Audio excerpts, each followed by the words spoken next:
He counted $4 and some change, while his daughter stared at the menu with hungry eyes and said nothing because she already knew the answer. Cassandra Wycliffe watched from across the cafe and thought she understood exactly what kind of man he was.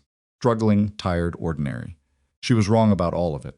3 armed men walked through that door 40 seconds later, and the quiet father in the worn jacket became something she had no language for.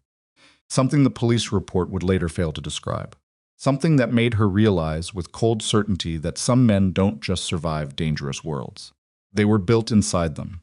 If this story already has you gripped, you're exactly where we want you. Subscribe to this channel right now and hit that notification bell, because we release new stories every week, stories about hidden strength, quiet sacrifice, and the people life overlooks until the moment it cannot afford to anymore. If you've already subscribed, leave a comment below with your city and country. Tell us where in the world you're watching from tonight. We want to see how far this story travels. And if it moves you, and we believe it will press that like button before you leave. It costs you nothing, and it means everything to us. Now settle in. This one takes 2 hours, and not a single minute of it will waste your time. The rain had been falling since before dawn. Not the dramatic, cinematic kind of rain that Hollywood puts in its trailers, not the kind that crashes against windows and floods gutters in great theatrical sweeps. This was the Oregon kind. Patient. Gray. The sort of rain that doesn't announce itself, just shows up and stays, soaking through the shoulders of your jacket before you've fully registered that you're wet. Belhaven was a small city that had never quite decided what it wanted to be. It had the bones of something industrial, old brick buildings along the waterfront, warehouses that had been converted into breweries and yoga studios and co-working spaces, but it still had the soul of a mill town.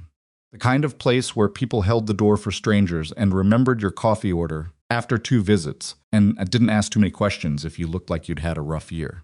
Kettle and Crane Cafe sat on the corner of Aldermore and 5th, 3 blocks from the Civic Center and half a block from a bus stop that was slightly too far away to be convenient for anyone. It had 9 tables, a chalkboard menu that someone updated with irregular optimism, and the particular kind of warm smell dark roast and cinnamon, and something faintly buttery that made you feel, stepping through the door, that whatever had been going wrong with your morning might still be recoverable.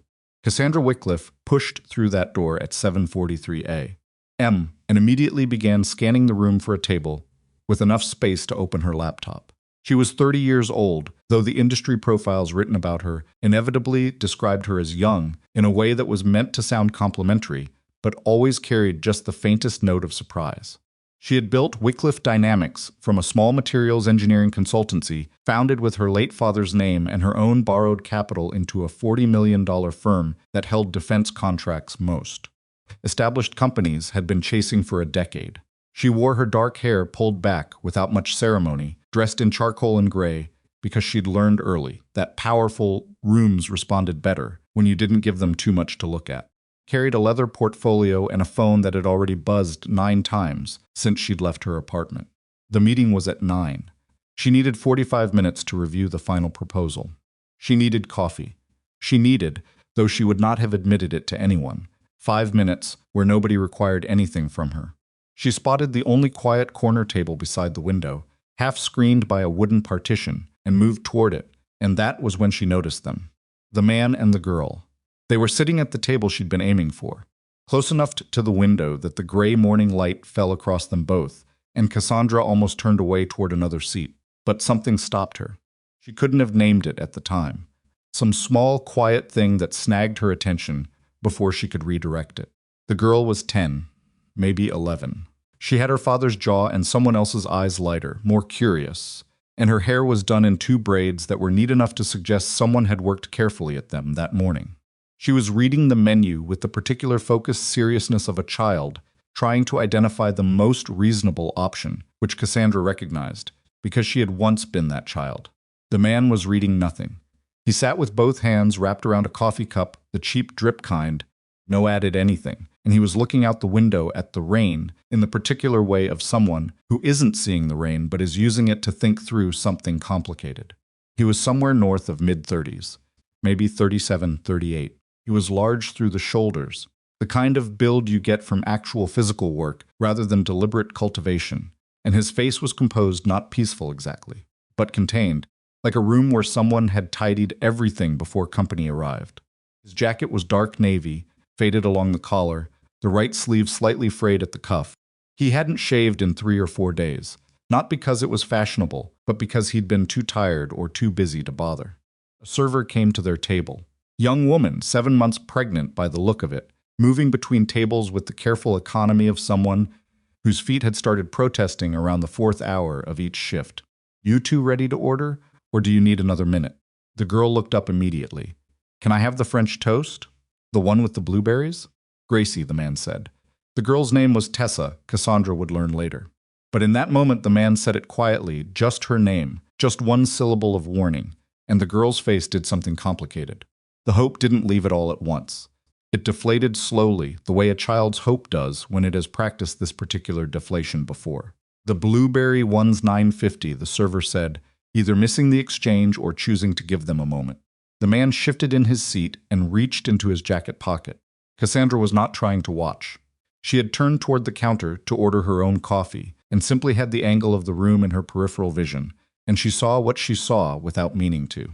He set his wallet on his knee beneath the table edge and opened it. Counted what was inside, with the careful, unhurried focus of someone who has long since stopped being embarrassed by this exercise and has simply made it into something mechanical. Whatever number he arrived at, it wasn't enough for French toast with blueberries. You want the scrambled eggs? He asked the girl. They've got toast with it. Tessa looked at the menu for another 2 seconds. Sure, she said, not sullen, just quiet. And I'll take a refill on the coffee when you get a chance, the man said to the server. Of course. The server wrote it down and moved away, and the man looked back out at the rain.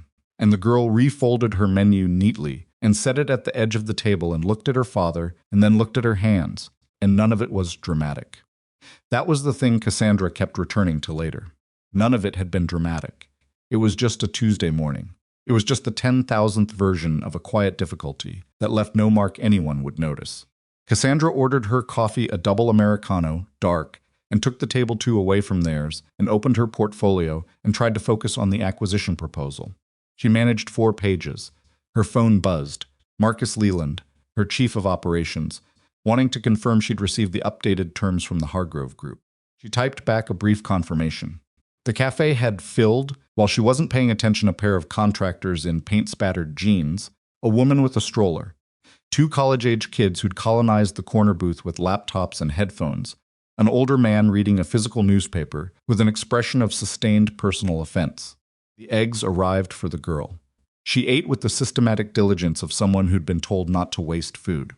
The man drank his coffee and checked his phone once Cassandra caught the flicker of his expression as he looked at whatever was on the screen, something that wasn't good news, something he filed away immediately before the girl could see it register on his face. Cassandra thought, construction worker maybe, or trades. Someone who works with his hands, gets paid by the hour, is currently between jobs or between paychecks, and is managing that gap with the particular pride of a person who has decided that managing it invisibly is the only acceptable option. She thought, ordinary. She would remember thinking that later. She would turn it over in her mind for a long time afterward, the way you return to a small embarrassment that didn't cost you anything except a degree of certainty about your own perceptions. The door opened at 8:12. 3 men came in.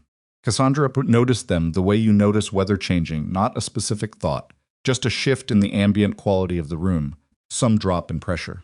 They were dressed unremarkably, 2 in dark jackets, 1 in a gray hoodie, but they moved wrong. They didn't move like people who had come in from the rain to get warm. They moved like people performing the act of arriving, which is different. And the difference was visible if you were paying attention, though almost nobody in the cafe was. The man in the gray hoodie went to the counter. The other 2 stopped 3 steps inside the door. And then the one on the left reached inside his jacket, and the room changed completely. Nobody moves. His voice was flat and loud, and it hit the room like a hand hitting a table. Everyone stay exactly where you are. For a moment, nobody processed it. That's how it actually works, not the cinematic slow realization, but the genuine split second where the brain simply refuses the information, tries to file it under something manageable, something explainable.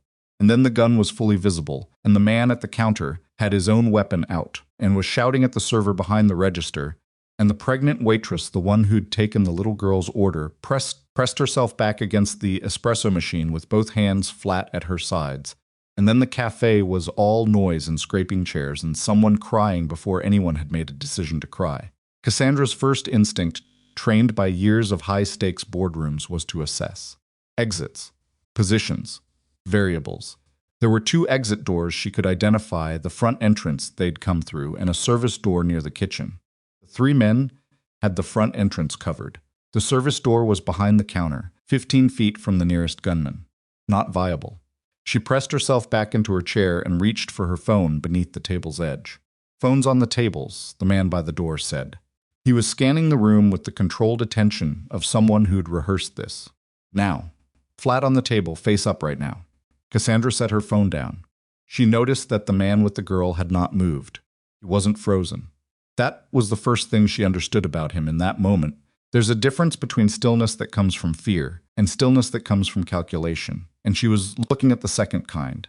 He had turned fractionally in his chair, and his left hand had come to rest on the table in a way that looked casual but wasn't. And his eyes were moving across the room in a pattern that wasn't the random, panicked eye movement of a frightened person. He was counting. He was mapping. While he did this, he spoke to the girl in a voice so low Cassandra could barely catch it. 2 words, "behind me." Tessa slid from her chair without a sound. He moved his own chair back half a foot, placing his body between the girl and the room, his back to the concrete support pillar near the window. It was not the movement of someone choosing randomly.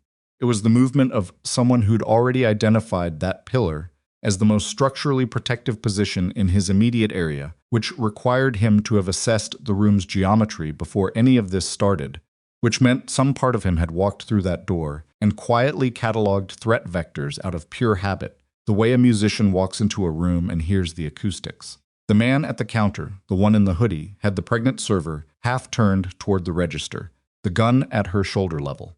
"Open it," he said. "All of it." Her hands were shaking badly enough that the keys slipped once. Caught them. Tried again.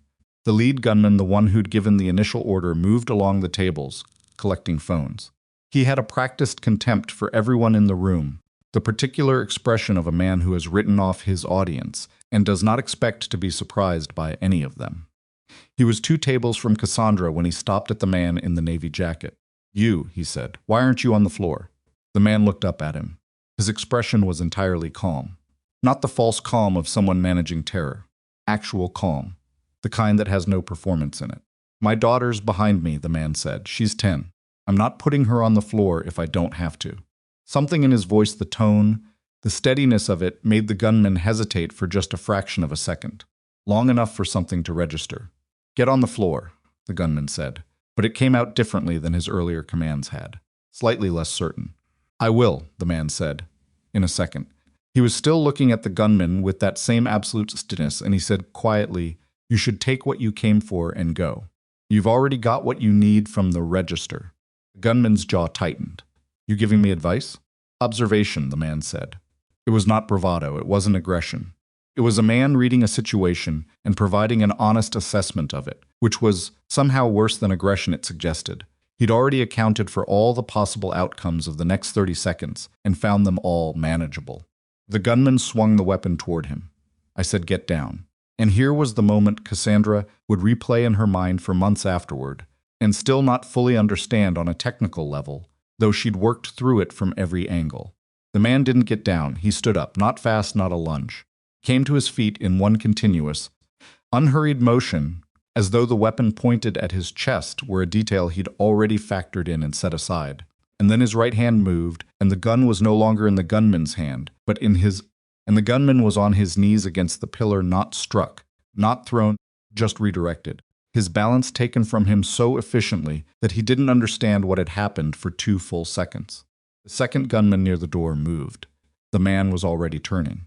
He stepped inside the second man's reach. That was the only way Cassandra could describe it.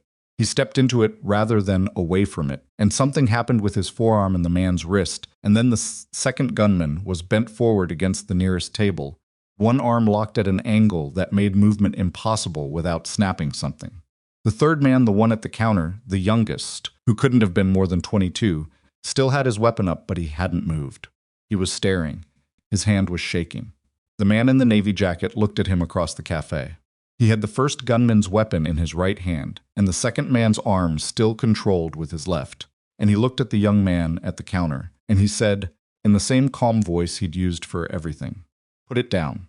Nobody's been hurt yet. Put it down and it stays that way." The young man's gun hand was trembling badly enough to see from 10 feet away. "I can't," the young man said, and his voice cracked slightly. He's not in a position to do anything right now," the man said. "Matter of fact, it's just you and that choice. Put it down." 8 seconds passed. Cassandra counted them. The gun went on the counter. The server behind the register, the pregnant woman, who had been standing with her hands flat against the espresso machine for the past 4 minutes, made a sound that wasn't quite a word and pressed both hands over her face. The man set the first gunman's weapon on the table and reached for his phone. He dialed 3 numbers, gave the address of the cafe in 11 words, said 3 men, no injuries, and then set the phone on the table and walked back to the pillar where his daughter had pressed herself small against the concrete. She wrapped both arms around his midsection and held on. He put his hand on the back of her head and let her. Cassandra sat at her table with her untouched Americano going cold, and her acquisition proposal open to page 4, and her phone face up as ordered, and she stared at him across the stunned silence of the cafe, the sound of rain still patient against the windows. The third robber slowly sliding down to sit on the floor with his back against the counter, and she understood, with the particular sharpness of a realization that cannot be walked back, that she had been completely wrong about what kind of man she was looking at. She had thought ordinary, and she had never been more wrong about anything in her life. Police arrived 11 minutes after Brennan's call. Since Cassandra knew the exact time because she'd been watching the clock on her phone face up on the table, as ordered, where it had stayed even after the situation resolved itself, and counting the minutes with the focused precision of someone whose mind refuses to go idle when her body is required to be still. 11 minutes. In that 11 minutes, the cafe had reorganized itself around what had just happened the way a body reorganizes around a wound. The shock first, then the slow, unsteady return of function. The older man with the newspaper had moved to sit beside the pregnant server, who had come out from behind the counter and lowered herself into a chair and was breathing in the measured, deliberate way of someone working hard to stay composed. One of the college kids, the girl, the one who'd had her headphones on, was crying quietly into her phone, not from injury, but from the delayed arrival of fear that adrenaline had held off. The contractors in the paint-spattered jeans had zip-tied the 2 disarmed men to a support beam using materials from someone's bag, an improvisation so practical and immediate that it seemed to have surprised even them. The third one, the youngest, the one who'd put his gun on the counter, was still sitting against the baseboard where he'd ended up, knees drawn up, staring at a point on the floor about 18 inches in front of him. He hadn't tried to move. He hadn't said anything. He just sat there in the particular collapsed stillness of someone who had made a decision and then discovered immediately afterward that the decision had cost him everything he'd been counting on. Brennan was back at his table. That was the part Cassandra couldn't stop returning to. He had walked Tessa back to their table, the same table, the one with the half-eaten eggs and the cooling coffee, and they had sat back down as though reoccupying a position that had simply been temporarily vacated. Tessa was pressed against his side, with both arms around him, and her face turned into his shoulder.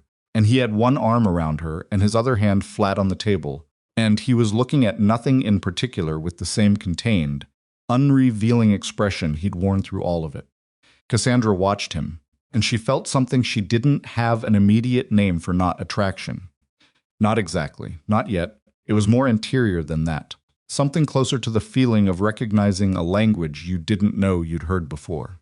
When the police came through the door, the cafe noise level tripled in about 30 seconds. Officers moved through the space with practiced efficiency, separating witnesses, securing the 3 men, calling for the paramedics who arrived 4 minutes behind them to check on the pregnant server and anyone else who needed assessment. 2 detectives set up at opposite ends of the room to begin taking preliminary statements. A patrol officer approached Brennan's table. "Sir, I'm going to need a statement from you when you're ready." "Sure," Brennan said.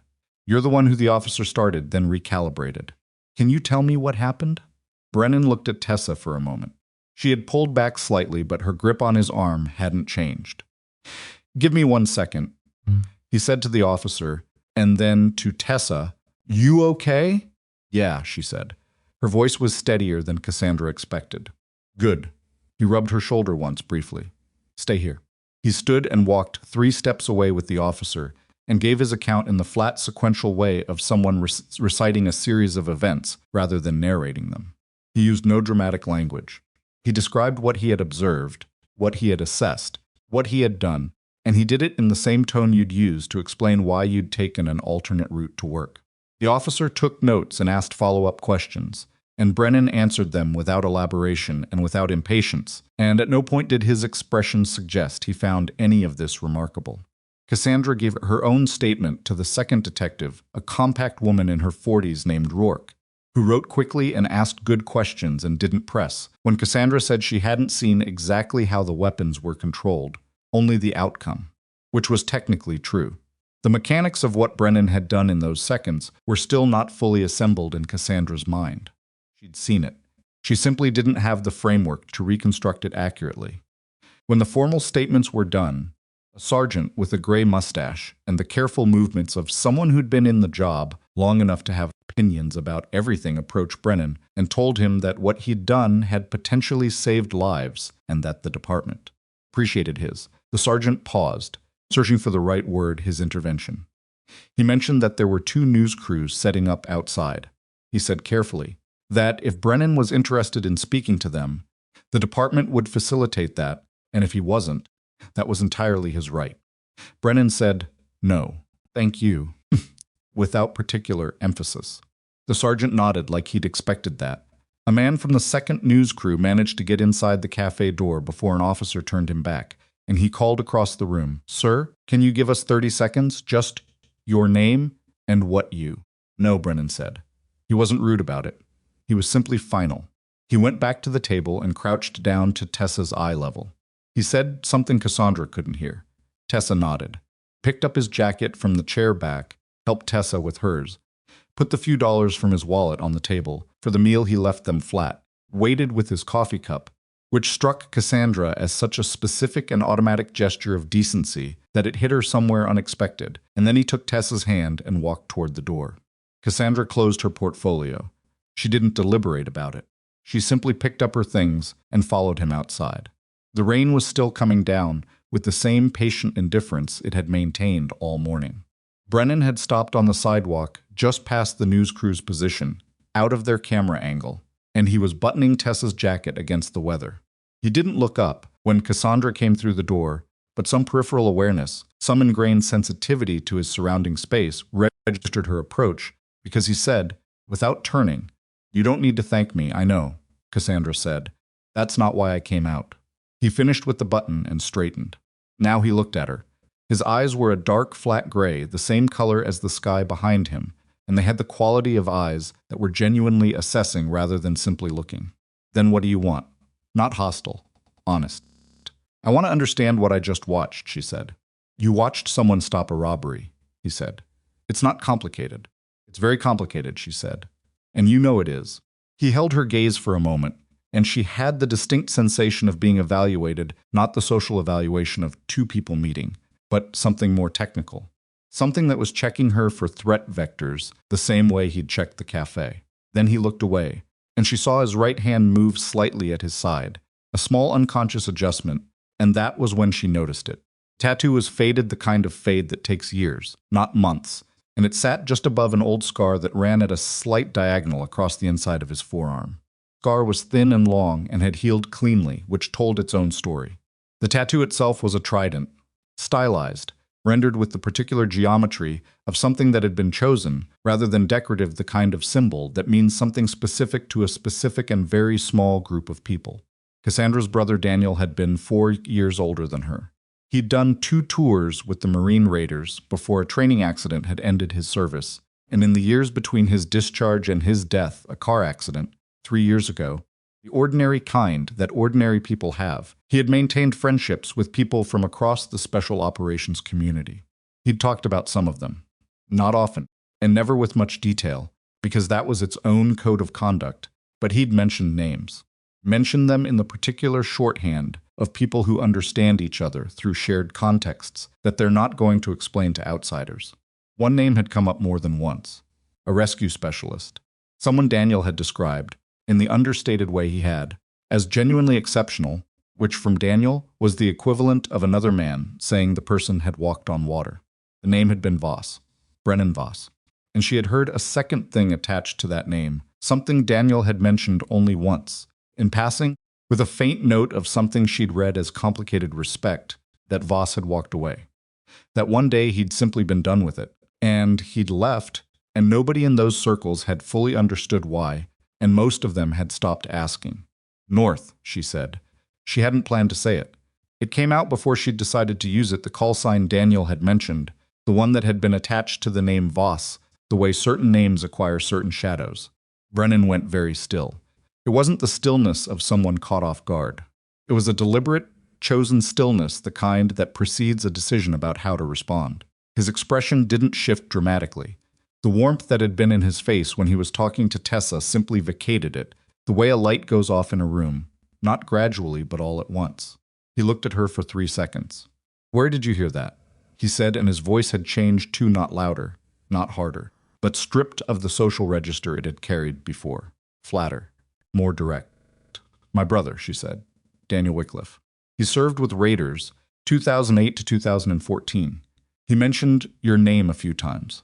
Something crossed Brennan's face, not sentiment exactly, but a recognition, and with it something that might have been the memory of one. He absorbed the name and set it aside with the discipline of someone who has learned to defer certain responses to more private moments. "I'm sorry about your brother," he said. He meant it. That was clear. "Thank you," she said. A beat. "That man doesn't exist anymore," Brennan said. His voice was even. It was not an apology, and it was not an invitation. It was simply a statement of position, delivered with the finality of something that had been decided a long time ago and was not under negotiation. "The one you're describing. He's been gone for years. What I saw in that cafe was someone reacting to a situation." He picked up Tessa's hand. "That's all it was. Brennan, take care of yourself," he said. And then he walked away. Tessa looked back once over her shoulder at Cassandra, with the frank, unself-conscious curiosity of a child who hasn't learned yet to pretend she isn't looking. Then she faced forward and kept walking, and Cassandra stood on the wet sidewalk in front of the Kettle and Crane with her portfolio under her arm and her 9 o'clock meeting still 38 minutes away, and watched them go. She was still standing there when Detective Rourke came through the cafe door and said her name. Ms. Wycliffe. The detective's voice was different than it had been inside, not the procedural neutral of the statement-taking, but something more careful. Something that told Cassandra before the next word came out that the morning had not finished with her yet. "We need you back inside." Cassandra turned. Why? Rourke held the door. "There's something you need to see." What she needed to see was a black canvas bag that one of the forensics officers had found beneath the table where the third robber, the youngest one, the one who'd folded, had been sitting when the police arrived. It had been there throughout the robbery, positioned with specific intention beneath the seat, and when they'd opened it, it hadn't contained anything you'd expect to find in a bag carried by a man robbing a cafe for its register. What it contained was a signal capture device, the kind used for close-range electronic interception, the kind that, as a second detective explained to Cassandra in flat, careful language, was designed to clone encrypted data from devices within a 10 to 15-foot radius. "We're still assessing the full capability," the detective said. He was mid-40s, plainclothes, and had the measured tone of someone accustomed to delivering information that reorganizes people's understanding of what has just happened to them. But the preliminary read is that whoever put that bag under that table was not after the money in the register. Cassandra looked at the bag, then at the detective. Then what were they after? He didn't answer immediately. Instead, "Ms. Wycliffe, what do you have with you today?" "Devices. Phone, laptop, anything with sensitive data." Cassandra's portfolio was on the table in front of her. Inside it was her laptop, which was encrypted and password protected, her phone, which was linked to Wycliffe Dynamics' secure server, and a secondary drive, small, slim, no larger than a thumb, clipped to the inside pocket of the portfolio itself that contained the full technical documentation for the project she was presenting at the 9 o'clock meeting. A defense contract proposal that included schematics, materials specifications, and proprietary engineering data that, in the wrong hands, was worth considerably more than whatever was in the Kettle and Crane's register on a rainy Tuesday morning. She hadn't thought about the drive once in the past 45 minutes. She'd been so focused on the robbery, the weapons, the register, the pregnant server, the man in the navy jacket that the drive had not entered her mind. "I have a project drive," she said slowly. The detective's expression didn't change, but something behind it sharpened. "Encrypted? Yes." But she stopped. Standard encryption. The kind that was considered secure for corporate use. Not military grade, not the kind of protection you'd feel comfortable citing to a federal investigator who had just shown you a signal capture device purpose-built for this exact type of proximity theft. The device, how long would it need to be within range? For a drive with that encryption level? 4 minutes. Maybe less. Cassandra thought back through the morning. She'd arrived at 7:43. The 3 men had come in at 8:12. She'd been sitting with her portfolio open on the table for 29 minutes before the robbery began. 29 minutes, she sat down. The robbery hadn't been random. Kettle and Crane hadn't been chosen for its register or its location, or because it was a soft target on a Tuesday morning. It had been chosen because she was in it. Because someone had known her routine, well enough her tendency to stop for coffee before major meetings, her preference for this particular block to position a capture device within range of her equipment and then stage an event chaotic enough to keep everyone's attention occupied elsewhere while the cloning completed. Which meant someone had been watching her. Someone had mapped her habits with enough precision to build an operation around a Tuesday morning coffee stop. And someone had decided that what she was carrying to that 9 o'clock meeting was worth the construction of an elaborate, multi-person, armed robbery to obtain. "Is there any chance," she said carefully, "that this is unrelated to me?" The detective looked at her with the particular patience of someone who has already eliminated the alternatives. Capture device was tuned to a specific frequency range consistent with the drive type your company uses. "We confirmed that with your IT security contact 20 minutes ago." Cassandra looked at the table. Outside, through the window, she could see the rain still falling on Aldermore Street, the news crews packing up, a patrol officer redirecting a woman with a stroller around the incident tape. The ordinary machinery of a Tuesday morning continuing to operate around the place where something had cracked open. "Who knew you'd be here this morning?" Rourke asked. Cassandra thought about it honestly. Her driver, she'd canceled him that morning because the cafe was walkable and she'd wanted the air. Her assistant, who knew her general schedule. Marcus Leland, her chief of operations, who had texted her at 7:38 to confirm the meeting. Her office calendar, which was shared with her senior leadership team. She didn't say any of this aloud yet. It was too early and too raw, and she'd spent enough years in rooms where accusations destroyed things that couldn't be rebuilt to make one carelessly. "I'll need to think about that," she said. Rourke nodded. She gave Cassandra a card and told her that a detective from the Digital Crimes Unit would be in contact before end of day, and that Cassandra should not access the drive or connect it to any networked device until the unit had assessed whether the cloning had been completed. She also gently but clearly recommended that Cassandra consider whether she wanted to postpone the 9 o'clock. Cassandra called Marcus Leland from the sidewalk and told him to push the Hargrove meeting to the afternoon. He asked why. She said she'd explain when she got to the office. He started to ask something else, and she said, "Marcus, I'll explain when I get there," and ended the call. She stood on the wet sidewalk for a long moment. Down the block, a city bus made its stop at the corner of Aldermore and 5th, and a figure in a dark navy jacket stepped onto it, a small girl in a braided pigtail beside him. And then the doors closed, and the bus pulled out into traffic and was gone. Cassandra watched it go. She thought about what Brennan had said in those seconds, before the youngest gunman put his gun down. He had looked across that room with a complete, unflickering calm, and he had assessed the situation, and he had said, "Put it down and it stays that way." She had read it as confidence in that moment, the settled certainty of someone with enough training to back it up. She was starting to understand that it might have been something more specific than that.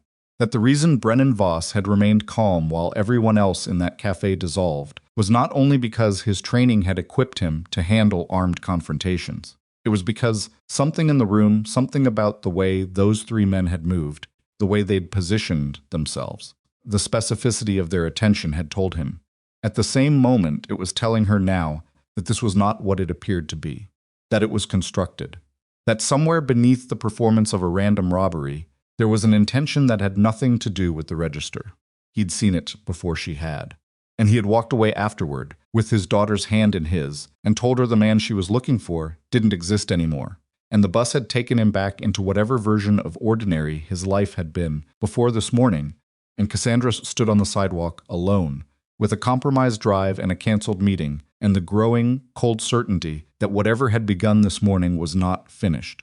She walked back to her apartment through the rain, declining the rideshare app 3 times before she gave in and ordered it.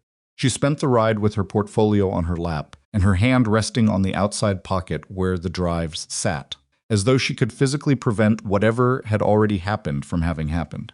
In her apartment, she made another coffee she didn't drink and opened her laptop to the internal directory and pulled up the roster of her senior leadership team, the people with access to her calendar, her meeting schedule, her project assignments, her location habits. There were 11 names. She knew all 11 of them. She had hired 7 of them personally. She'd worked alongside 2 of the others for the better part of a decade. She had, at various points, trusted all of them with things that mattered. She stared at the list for a long time. She thought about what it meant that someone who had been inside that trust had used it to map her Tuesday morning and build an operation around it. She thought about what level of access you'd need to know which project she was carrying on a given day. She thought about the particular coldness of a betrayal that had constructed an armed robbery as its mechanism, that had put a gun in a room with a pregnant woman and a 10-year-old girl and a cafe full of people, and called it a business decision. Her phone rang. Unknown number. She answered it. Miss Wycliffe. A man's voice controlled, professional, with a practiced smoothness that she associated immediately and specifically with people who dealt in relationships rather than products. My name is Gerald Fitch. I'm with the Federal Organized Crime and Corporate Espionage Division, Pacific Northwest Field Office. I'd like to meet with you today, if possible. Cassandra looked at the 11 names on her screen. Yes, she said. Today works. She set her phone down and thought, without planning to, about a faded trident tattoo on a forearm she'd seen for less than 30 seconds. She thought about what it meant that the man wearing it had been in that cafe this morning, had sat 2 tables away, had looked at 3 armed men with the particular calm of someone who understood, at a level that most people would never have access to, exactly what they were looking at. She thought about coincidence, about the mathematics of it, about the specific improbability of the one person in Belhaven, Oregon, who might have been equipped to read what she was only now beginning to understand about that person being present at the precise moment it needed to be read. Then she thought about Tessa pressing her face into her father's shoulder, while the cafe sorted itself back into something resembling order, and the way he'd put his hand on the back of her head, and she thought about what it costs a person to build a life around something as simple and as enormous as keeping a child safe. She closed the laptop and went to get her coat.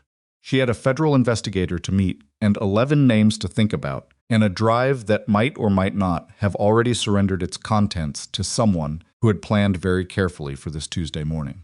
She also had the number of the Belhaven Police Department, which had taken Brennan's statement, and which might, if asked the right way, by the right person, with a sufficiently legitimate reason, be in a position to share a contact. She wasn't ready to use it yet, but she filed it away with the particular careful attention she gave to things she expected to need. Federal investigator's name was Gerald Fitch, and he was nothing like what Cassandra had expected. She'd expected someone with the particular groomed authority of the federal agents she'd dealt with peripherally over the years during contract background checks, during the compliance reviews that came with defense work, during the 2 occasions when Wycliffe Dynamics had been asked to consult on materials questions for government inquiries. Those men and women had a specific quality to them, a kind of institutional confidence that came from years of operating inside a structure that gave them the weight of the government at their backs. Fitch was in his late 50s, slightly overweight in the way of someone who used to be athletic and had made his peace with not being anymore, and he had the rumpled, unhurried manner of a man who'd seen enough to have stopped being impressed by most things. He met her at a coffee shop 3 blocks from her office, not the Kettle and Crane, and he ordered plain black coffee and didn't touch it for the first 20 minutes while he listened to her go through the morning in the same sequential way she'd given her statement to Detective Rourke, except that this time she included the drive and the senior leadership access list and the specific nature of the project documentation the drive contained. Fitch listened without writing anything down. That was the first thing that told her he was better at this than he looked. When she finished, he was quiet for a moment. He turned his coffee cup a quarter rotation on the table. "The Hargrove proposal," he said.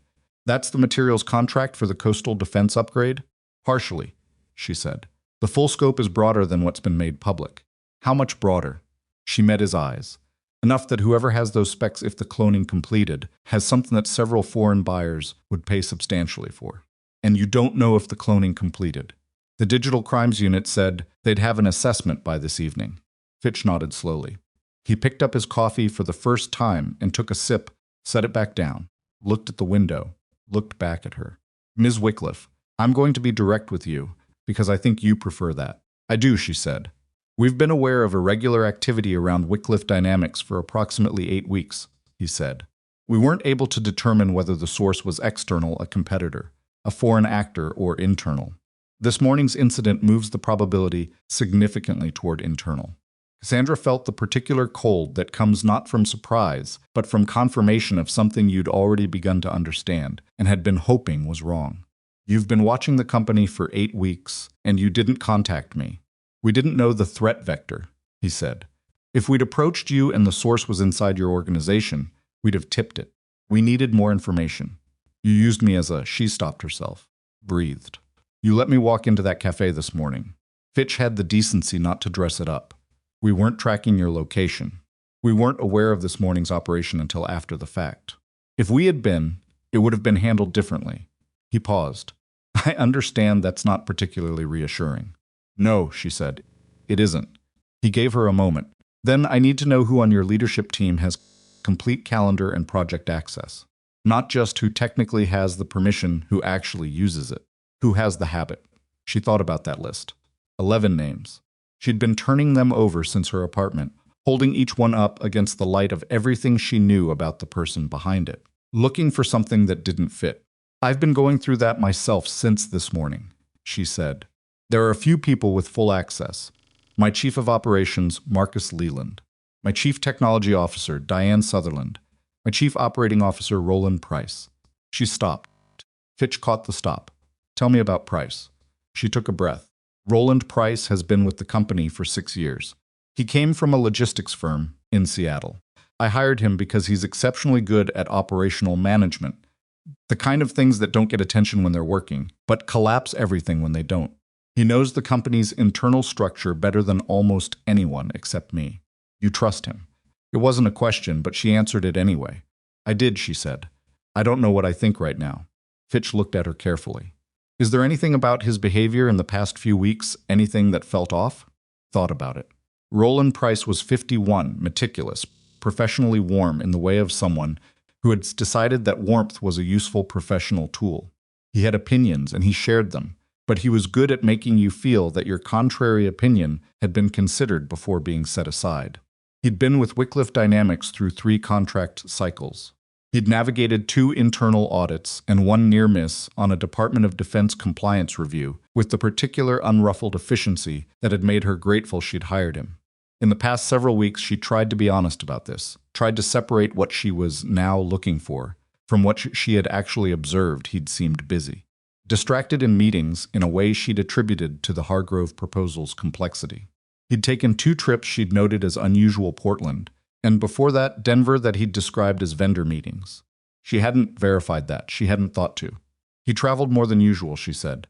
In the past 6 weeks. Fitch took out a small notepad the first time he'd written anything down and noted something briefly. Then he capped the pen and said, "Don't change anything yet. Don't confront anyone. Don't alter anyone's access or change any procedures that would signal that the situation has changed." "Can you do that?" She thought about seeing Roland in the office tomorrow morning, about having their standard Wednesday operations meeting, about sitting across from him and discussing budget forecasting and project timelines, while carrying the possibility that he was the person who had put 3 armed men in a café where a pregnant woman was working her Tuesday shift. "Yes," she said, because she could. Because she'd learned a long time ago that what you're capable of feeling and what you're capable of doing in a professional context are separate competencies. "Good," Fitch said. He slid a card across the table. "Use this number, not the field office main line." She took it. Stood. "Then, what about the drive? If the cloning completed, how bad is it?" Fitch was quiet for a moment. He turned his cup again on the table. Bad enough that we'd rather find out who has the data before we start trying to contain it, he said. Containing it without finding the source just drives the next operation deeper underground. She nodded. She picked up her portfolio and walked out into the rain, which had finally started to ease into something lighter and less committed. It took her 2 weeks to get Brennan's contact information. Not from the police department. In the end, that avenue was more complicated than she'd anticipated, involving privacy constraints that Detective Rourke's cited with genuine regret but firm consistency. What eventually worked was more direct. She tracked down the construction company whose logo she'd half noticed on a van parked outside Brennan's apartment building, the one time she'd managed to follow the bus route to its logical endpoint, confirmed he worked there through a phone call to their dispatch office in which she described him accurately and said she had a private job to discuss, and got a number that rang 4 times before going to voicemail. She left a message. It was brief. She gave her name, said she had information relevant to the cafe incident, and that she needed to speak with him privately. She didn't say please, but she came close. He called back 11 hours later. It was 9:47 at night. "You found me," he said. No preamble. "It took longer than it should have," she said. Pause. "What information?" She told him about the device. About the cloning operation. About Gerald Fitch and the 8 weeks of federal surveillance, and the internal access list and the trip to Denver that Roland Price had described as a vendor meeting.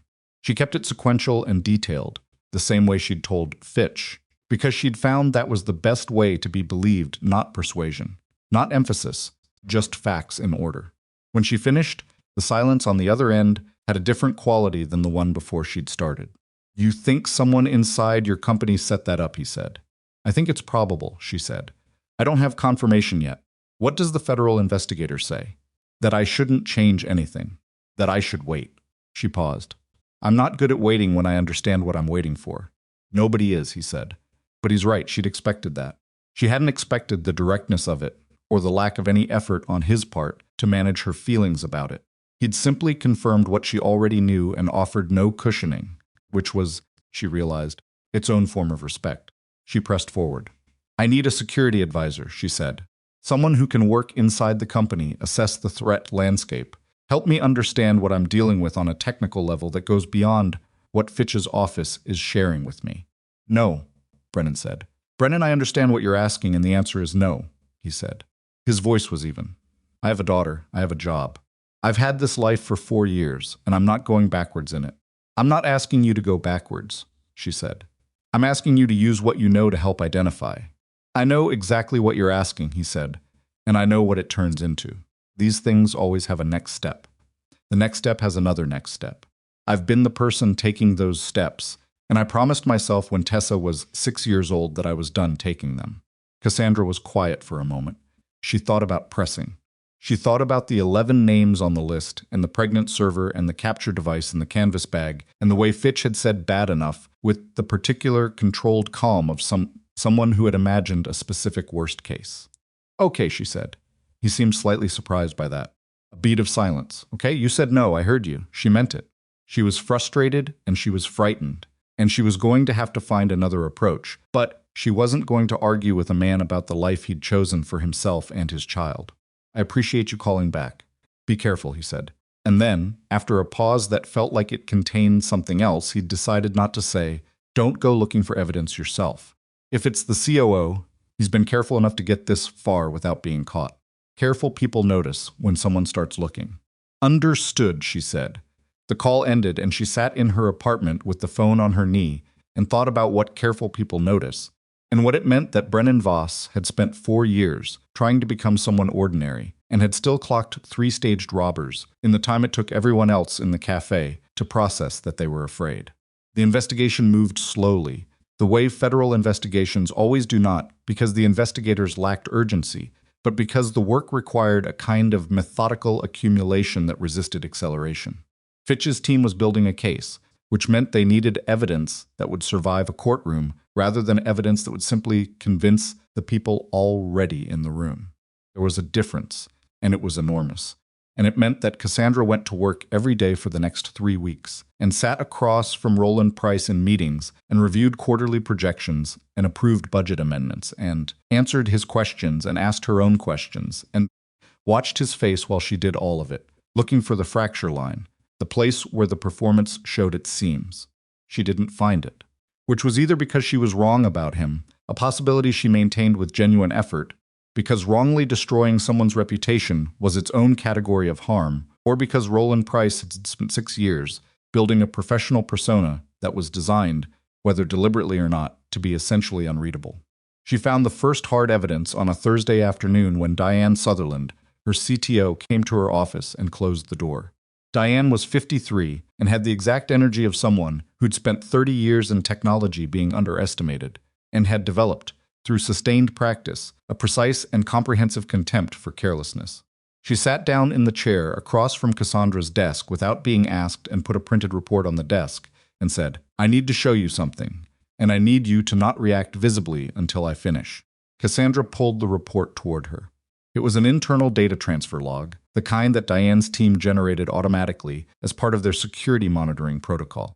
Standard procedure, reviewed monthly. Except that Diane had apparently started reviewing them more frequently and more closely in the past several weeks, and she had found something. The transfer had occurred 11 days ago. Significant volume of proprietary technical files, material specifications, prototype schematics, development timelines had been moved from the company's secure development server to an external cloud partition. Partition was registered under a vendor account name that Cassandra didn't recognize. The transfer had happened at 11:47 at night. "Do we know whose credentials authorized it?" Cassandra asked. She kept her voice completely level. Diane looked at her steadily. "Executive-level credentials. The specific account has administrative override capability." "How many people have that level?" "4, Diane said. "You, me, Mark, and Roland." Cassandra set the report down carefully. "Diane." "I know," Diane said. "You haven't told anyone else about this. You're the first person I've shown." She paused. "I've been careful. I made this copy from a standalone terminal." Cassandra thought about Fitch's card in her desk drawer. She thought about what he'd said about not signaling. She thought about the external cloud partition, the vendor account she didn't recognize, and the timing, 11 days ago, was 13 days after the café, which meant the data theft had not stopped when the café operation failed. "I need you to put the original file somewhere it won't be accessed or altered," Cassandra said. "Don't store it anywhere connected to your primary account." "Already done," Diane said. Cassandra nodded. She picked up her phone and sent a text to the number on Fitch's card. 4 words, "I have something concrete." He called back in 6 minutes. What the data transfer log established when Fitch's team combined it with 8 weeks of prior surveillance was that the external partition was connected to a network of shell companies, 3 of them incorporated in the previous 14 months. The shell structure was relatively sophisticated, but not original, the kind of architecture that people in Fitch's world recognized because they'd seen it assembled before by other careful people who had believed the complexity was sufficient camouflage. One of the shell companies had received 2 payments in the past year, both routed through financial infrastructure that Fitch's contacts in the Treasury's Financial Intelligence Unit traced eventually to buyers in the Eastern European arms and technology market. When Fitch laid this out for Cassandra in the field office, she'd been brought in quietly by a route that avoided the lobby. On a Friday afternoon, when Roland Price was in a scheduled off-site meeting, he used words like preliminary and subject to verification, but his tone had the particular steadiness of someone who has stopped wondering whether they have the right person and has moved on to the question of how to close it correctly. "It's him," she said. "Not a question. The evidence points that way," Fitch said. "Then why aren't you?" "Because we want the buyers," he said. "Not just price. We want the full transaction network.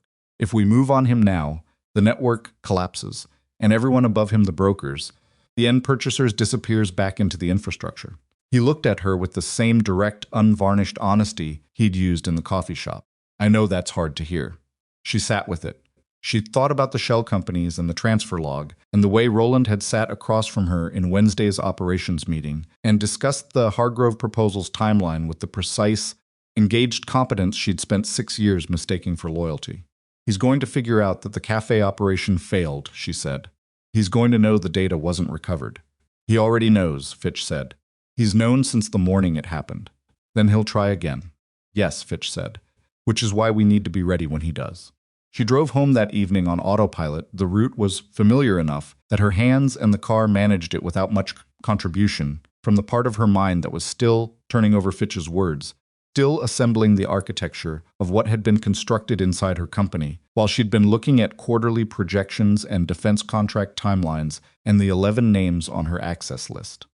She was 2 blocks from her apartment when her phone rang. The number was Brennan's. She pulled to the curb and answered it. "Something happened," he said. His voice had the flat, stripped-down quality she'd heard once before on the sidewalk outside the cafe, when she'd said north and the warmth had left his face. "Tell me," she said. "Tessa's school," he said. "There was a man outside the fence at pickup this afternoon." Her teacher noticed him, because he was there yesterday, too. Different clothes, same man. He had a phone and he was a pause. Kind that happens when someone is controlling something with some effort. He was photographing her. The teacher got a partial plate before he left. Cassandra's hand tightened on the phone. "Is she okay?" "She's fine, she's home, she doesn't know." Another pause. "I haven't told her." "Brennan, I want the plate run," he said. His voice was controlled, but beneath the control was something she'd not heard in it before, not anger exactly, but the specific sound of a limit that had been reached. "Can't do it through normal channels without flagging something, and I don't want to. I need this quiet." "I'll call Fitch tonight," she said. "There's something else," he said. "Whoever sent that man to her school did it because they know I was at the cafe.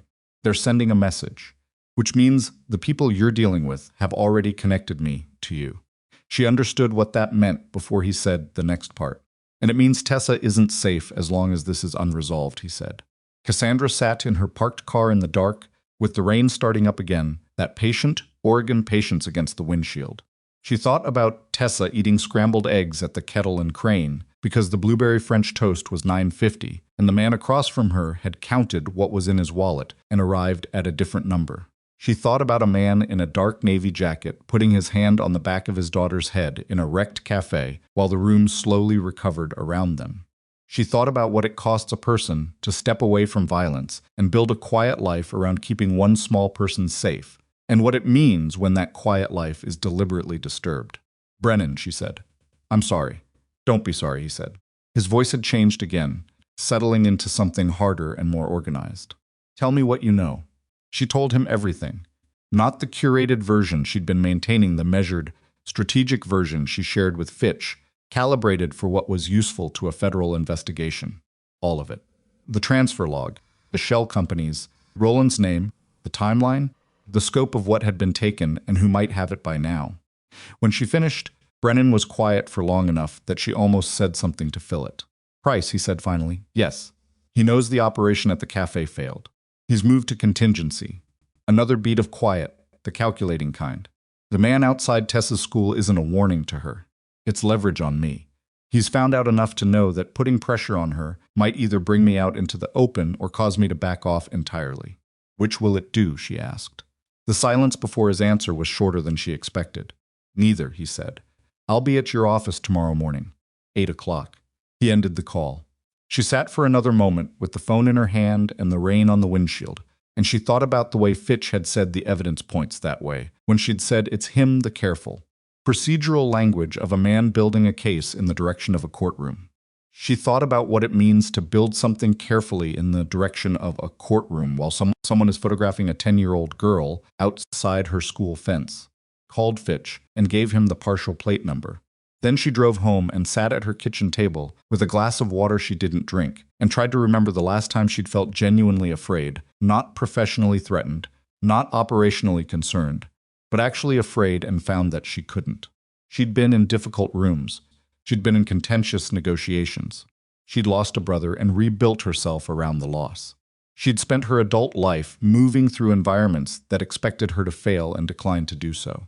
But she sat in her kitchen on that Friday night and felt the specific weight of knowing that the thing threatening her had extended itself to reach someone who had nothing to do with her world, someone who had been sitting quietly in a cafe with $4 in his wallet and cold coffee, and a daughter who wanted French toast, and she felt something that she recognized, after a moment, as the kind of anger that doesn't make noise, still kind, the kind that lasts.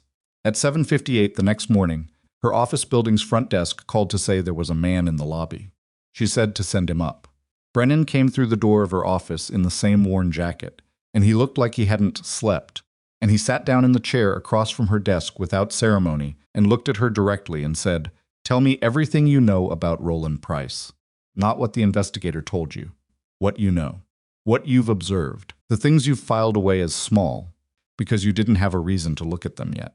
And Cassandra Wycliffe, who had spent her adult life making decisions alone, in rooms that expected her not to be in them, opened the file in her mind that she'd been building since the afternoon Diane Sutherland had closed her office door, and she told him all of it.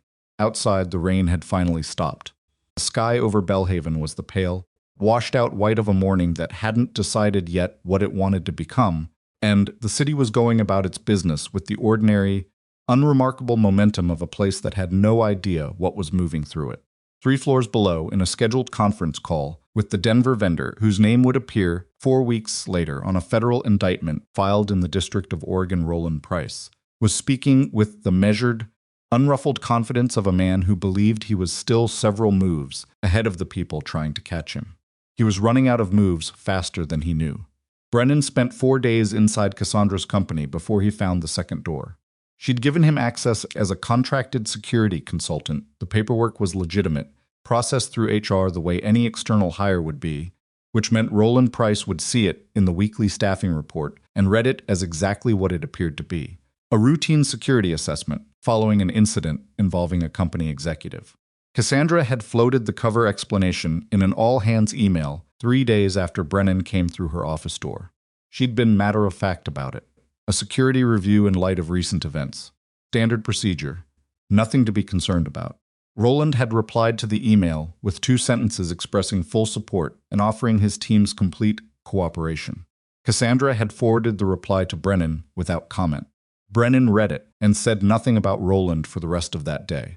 He spent the day moving through the company's physical spaces with a clipboard and an access badge, and the comfortable, unhurried manner of someone doing work they've done many times before, which was accurate in ways that the clipboard obscured. He talked to people, not interrogating talking. The way you talk when you're trying to understand the texture of a place, its rhythms and its pressures, and the small inconsistencies that most people have learned to ignore, because they see them every day and have categorized them as normal. He ate lunch in the break room. He fixed a loose cabinet hinge in the 4th-floor server corridor that had apparently been annoying people for 3 months because it was in front of him and he had a screwdriver and there was no reason not to. By the end of the second day, 4 different employees had told Cassandra, independently, that the new security consultant seemed like a good guy. She passed this along to Brennan. He shrugged. What he was actually doing, in the hours between the conversations and the clipboard and the cabinet hinge, was mapping the data infrastructure the way he'd once mapped physical terrain, not looking for the obvious vulnerabilities, which Roland would have long since identified and either exploited or appeared to remediate, but looking for the secondary architecture, workarounds, the paths that exist in any sufficiently complex system because someone needed to move something quickly and built a passage that was never formally documented. He found it on the 4th day, in a maintenance log for the server room that showed a remote access session from an internal terminal, one of 4 terminals in the building, with administrative override capability at 11:43 on the same night as the data transfer Diane had flagged. The session had lasted 9 minutes and had been logged, and then 12 days later edited. Not deleted, edited, which was either sloppiness or arrogance or both, and Brennan suspected both, because Roland Price had been doing this for long enough without consequence that he'd begun to believe the architecture he'd built around himself was sufficient. He modified the log after the fact, Brennan told Cassandra.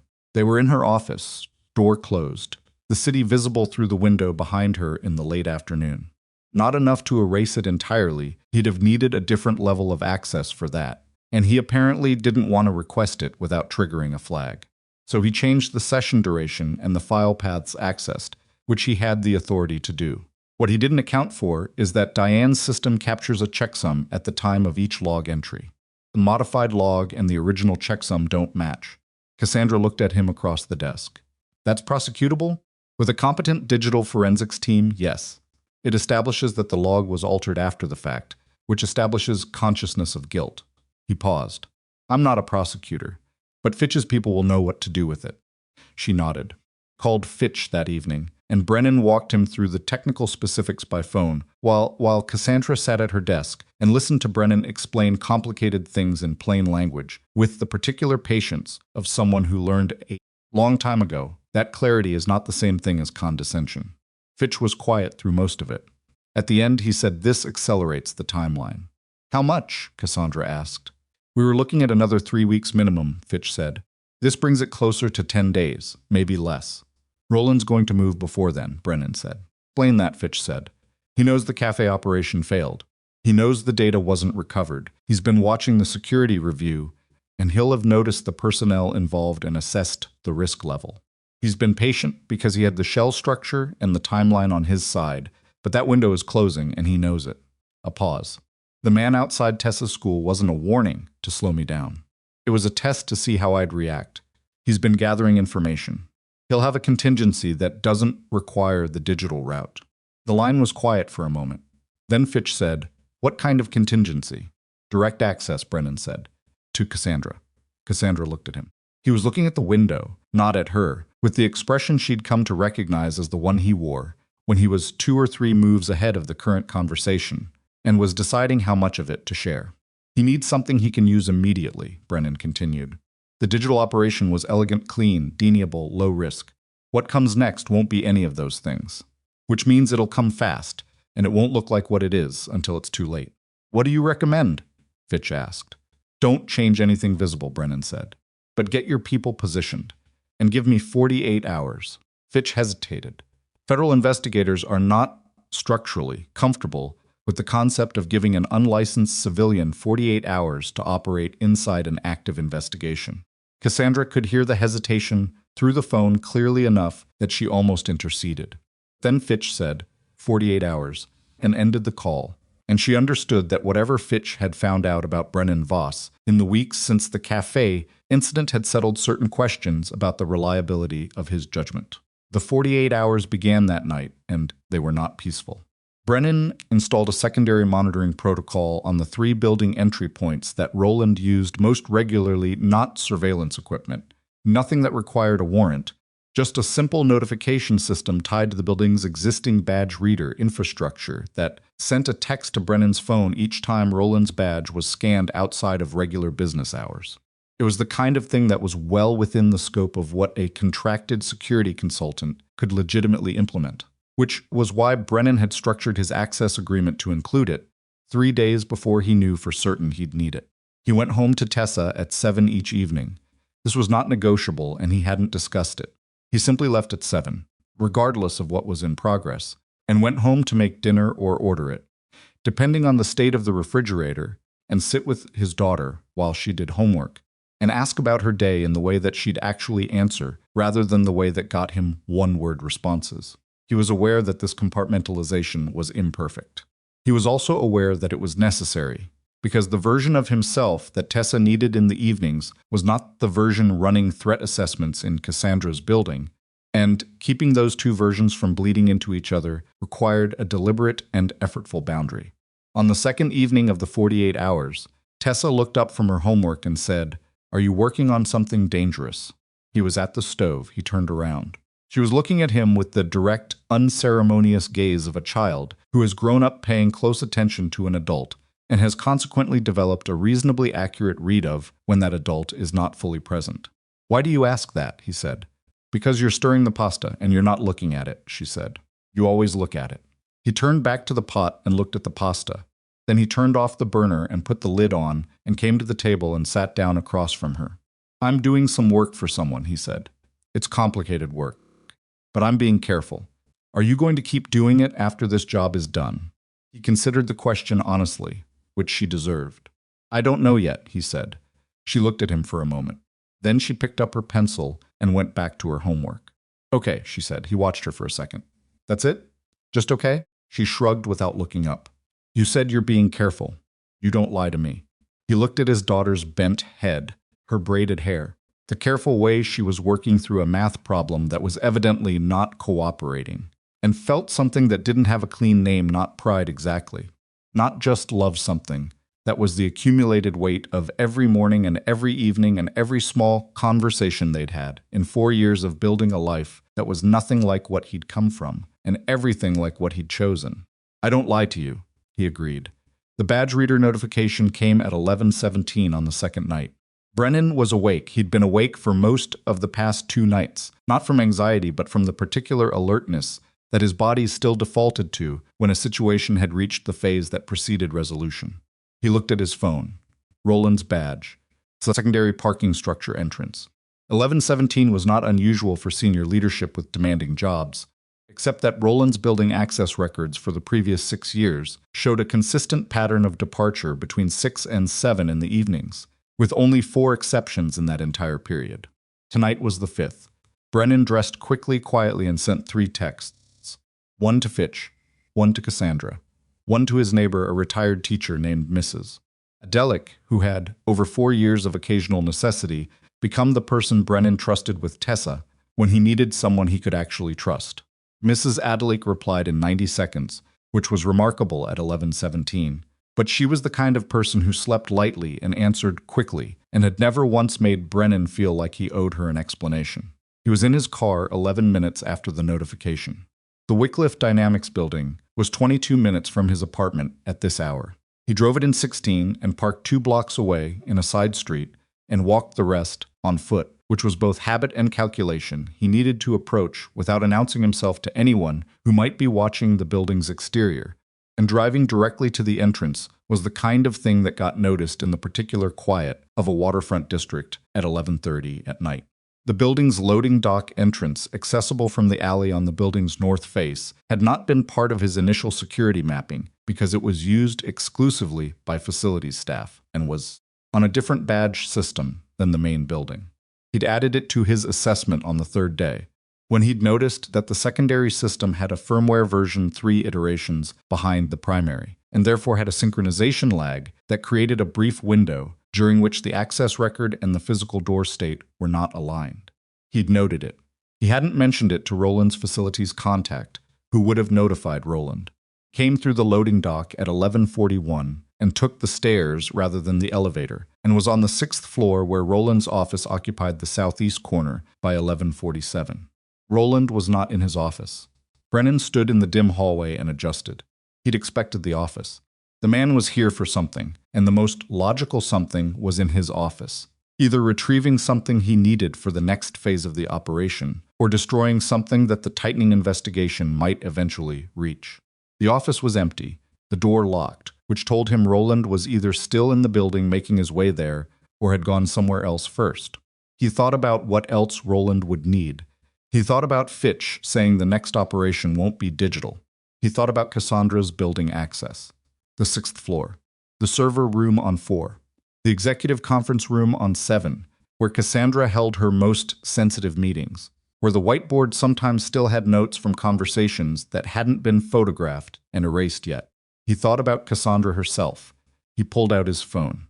Called her number. 3 rings. 4. She picked up on the 5th. Her voice was the careful, awake voice of someone who had also not been sleeping well. "Brennan, where are you right now?" he said, a pause. "My office. I couldn't sleep. I came back in around 10. I've been going through the Hargrove files looking for." "Stay where you are," he said. "Lock the door. Right now." She heard something in his voice that made her not ask why. He heard the click of the lock. "Roland's in the building," he said. Silence. "He doesn't know I'm here," he said. "Don't turn on any additional lights." "Is your internal phone on?" "Yes." "Don't use it. Internal calls show location.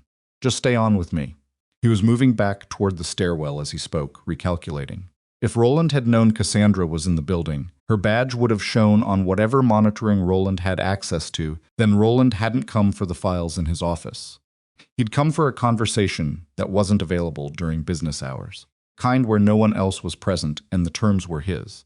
He thought about what that kind of conversation looked like when conducted by a man who had staged an armed robbery as his opening move. He moved faster. The 8th floor was executive suites and private meeting rooms, accessible from a secondary elevator that required a senior badge level. Brennan had his own badge at that level. Cassandra had arranged it, and he took the elevator rather than the stairs, because the stairs to 8 were on the building's east side, and he was already on the west, and the calculation on time favored the elevator, even with the exposure it represented. The elevator opened onto a darkened corridor. He heard voices. Not from Cassandra's office on the 6th floor, from the executive conference room at the end of the 8th floor hall, where light was showing beneath the door in a thin, precise line. He moved to the door, put his hand flat against it and listened. Roland's voice, measured and conversational. The tone he used in meetings when he was making a point he considered unanswerable. I'm not asking you to do anything dramatic, Cassandra. I'm asking you to understand the situation practically. Cassandra's voice, from the phone in Brennan's hand, but also now he understood from inside that room. She wasn't in her office. She was in the conference room. She'd been there when he called, or had moved there, and she'd answered her phone without telling him. Down, Roland said. The friendliness had an edge now. I've arranged things so that this can be resolved cleanly. You leave, the company continues. Your name stays out of the filing. It's a reasonable offer. You're asking me to sign over operational control of my own company, Cassandra said. Her voice was steady. It was the kind of steady that requires something working very hard beneath it. I'm asking you to make a practical decision before the alternative becomes significantly worse. A pause, and in the pause something shifted, the conversational register dropped, and what was left was plainer and colder. I have documentation fabricated, but compelling that positions you as the architect of the data theft. Federal investigators get an anonymous file tomorrow morning if I don't make a specific phone call tonight.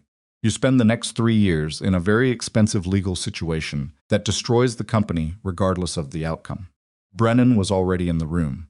He'd opened the door without the prelude of it, no announcement, no warning. Just the door and then himself in the doorway. And Roland Price turned with the startled, rapid recalibration of a man who had been certain of his variables and has just discovered one of them wasn't where he left it. Roland was not alone.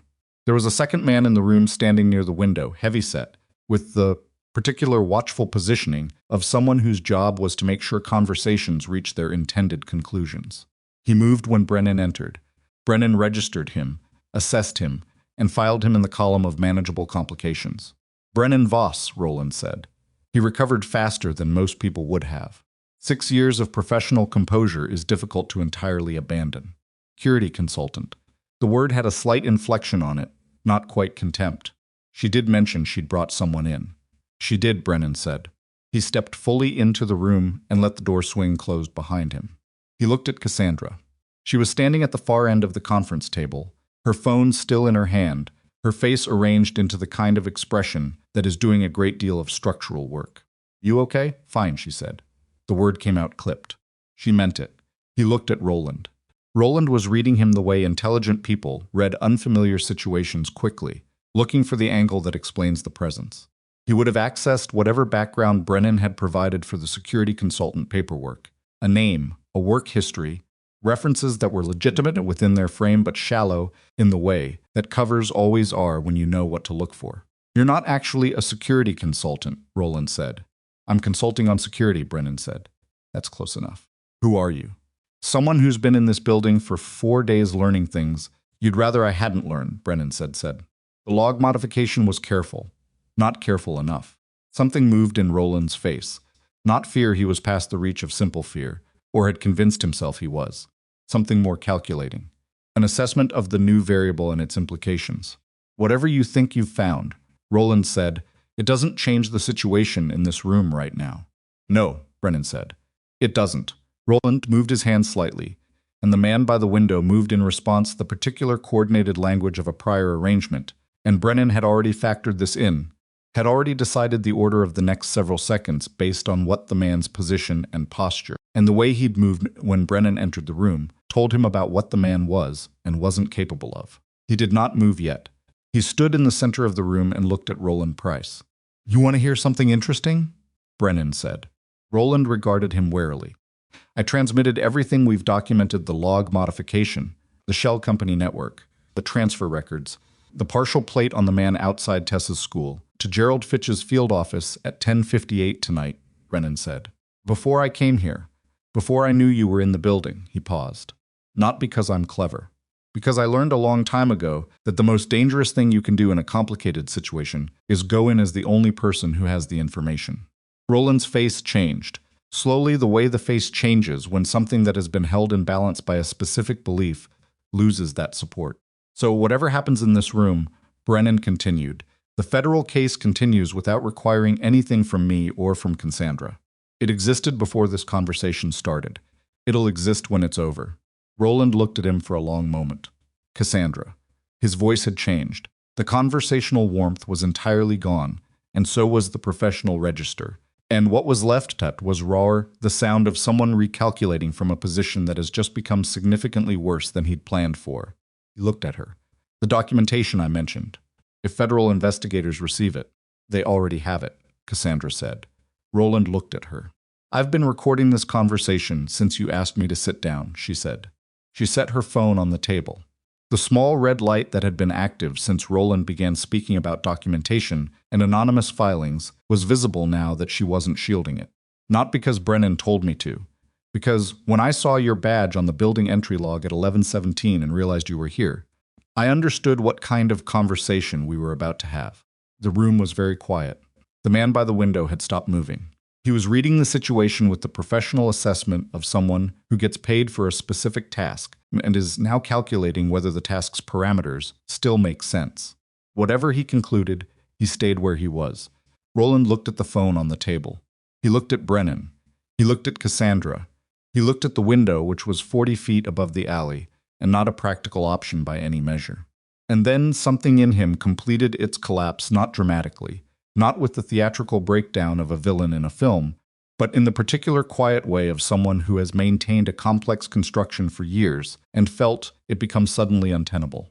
His shoulders dropped half an inch. He sat down in the nearest chair. The Denver contacts, he said. Not to either of them specifically. To the room, the buyers, the structure. He was talking through it. Cassandra realized processing the math of what had been assembled against him and what it meant and where the lines were. How much do they have? Enough, Brennan said. The shell companies. All three, Brennan said. And the financial routing. Roland was quiet for a moment.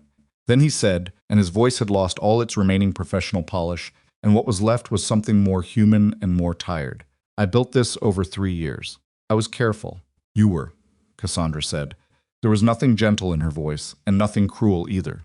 Just the flat acknowledgement of a fact. Until you weren't. Roland looked at her, and in his look she saw briefly something she hadn't expected, not remorse, not exactly, but a recognition. The specific recognition of someone who has spent long enough inside a complicated deception that they've forgotten what it felt like to be in the room, with someone who knows exactly what they did. Cassandra Wycliffe had hired him, had trusted him with the infrastructure of a company she'd built with her own hands, and he had mapped that trust with clinical precision and exploited every inch of it, and they were both sitting in a room now where that fact was simply present between them, unmediated by strategy or performance. I want a lawyer, he said. That's your right, Brennan said.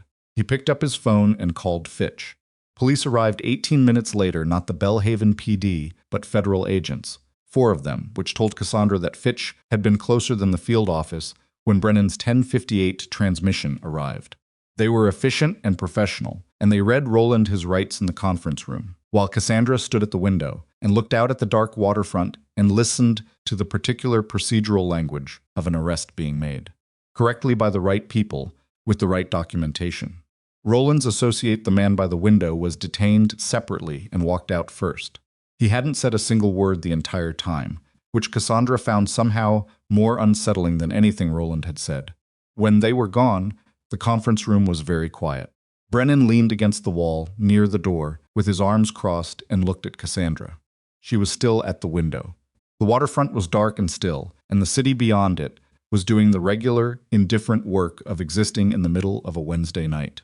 You were recording before I called, he said. Yes. You knew he was in the building. I saw the badge notification. She stopped. Looked at him. You set up the notification on his badge. I have the same access to the system you do. I've been checking it every hour since you set it up. He looked at her for a moment. You didn't tell me you were in the building when I called. No. Why? She turned from the window. She looked tired, deeply tired, the specific exhaustion that follows sustained tension rather than physical effort. But she also looked, he thought, like someone who has just put down something very heavy that she'd been carrying for a long time. Because I knew if I told you, you'd have told me to wait in my office, she said, and I needed to be in the room. He couldn't argue with that. He didn't try. The fabricated documentation he mentioned, she said. The frame he built around me will Fitch's team be able to dismantle it? The recording dismantles most of it, Brennan said. He described the fabrication. In his own voice, on your phone. He paused. He was confident. Confident people explain themselves. She absorbed that. Then the buyers. The people who are going to receive the technology. Does this stop them? This stops Roland, Brennan said. Buyers have other suppliers. That's a longer problem than tonight. He pushed off the wall. But tonight's the piece that was going to hurt you. And it's done. She nodded. She picked up her phone from the table and looked at the recording app for a moment, the elapsed time, 41 minutes, and then locked the screen. Go home, Brennan said. Sleep. You should go home too, she said. Tessa. Mrs. Adelic's with her, he said. She's fine. He held the conference room door open. Come on. I'll walk you out. They took the elevator down in silence. The building lobby was empty, except for a night security guard, who looked up when they came through and then looked back at his monitor. Outside, the air was cold and clear.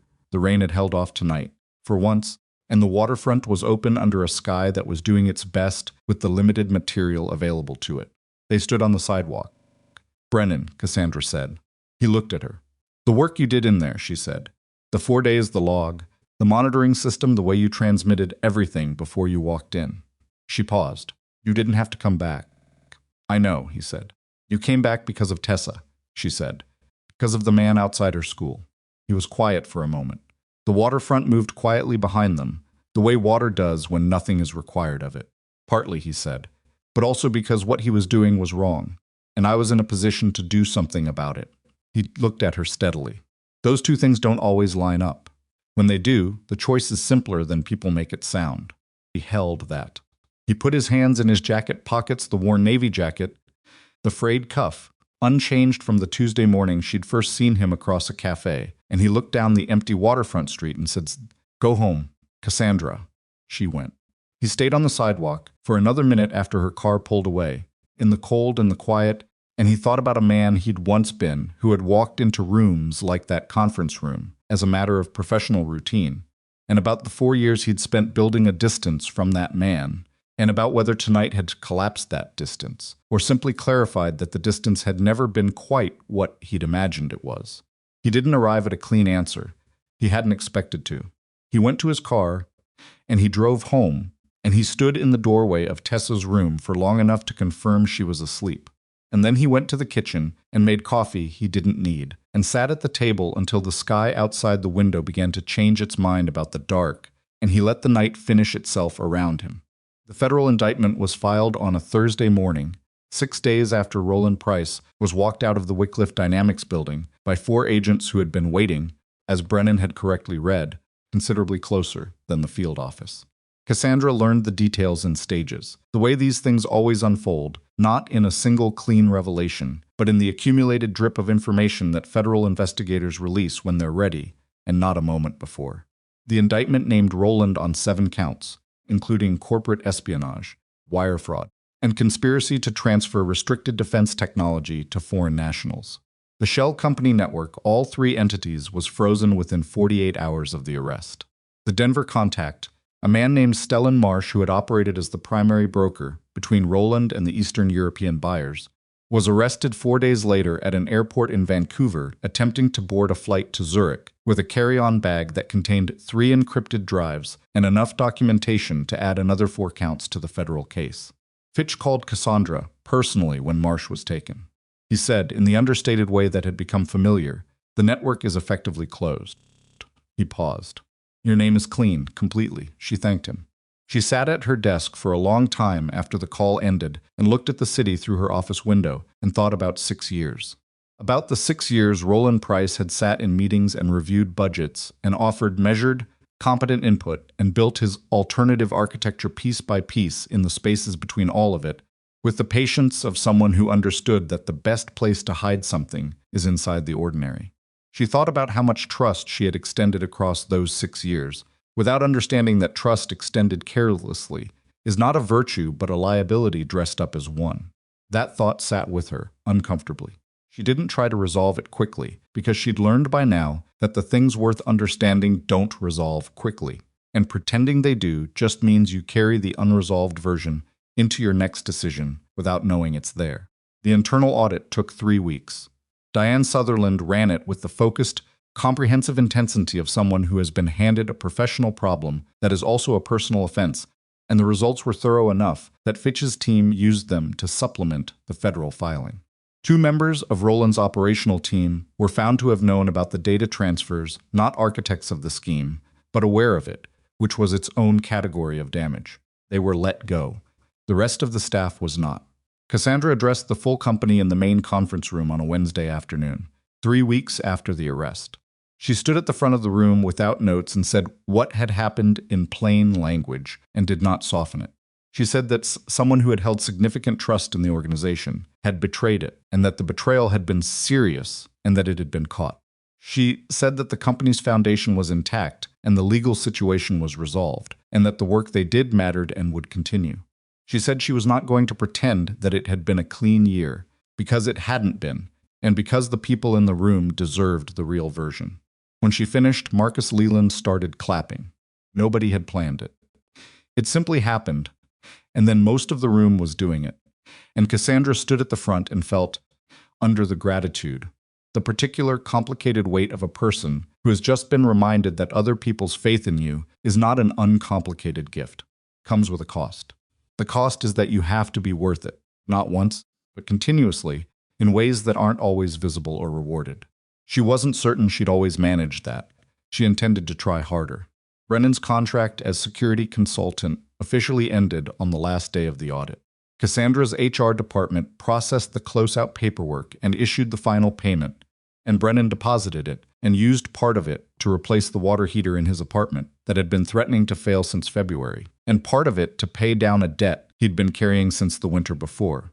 When the construction work had slowed to almost nothing for 6 weeks, and the gap between his income and his expenses had required a decision he'd made without much ceremony, but hadn't fully forgotten. He took Tessa to a proper dinner to celebrate. Not French toast, a real dinner, at a place with cloth napkins and a menu that didn't require him to count what was in his wallet before ordering. She ordered salmon and ate most of it and talked about a science project on coastal erosion that she was convinced was going to be the best one in her class.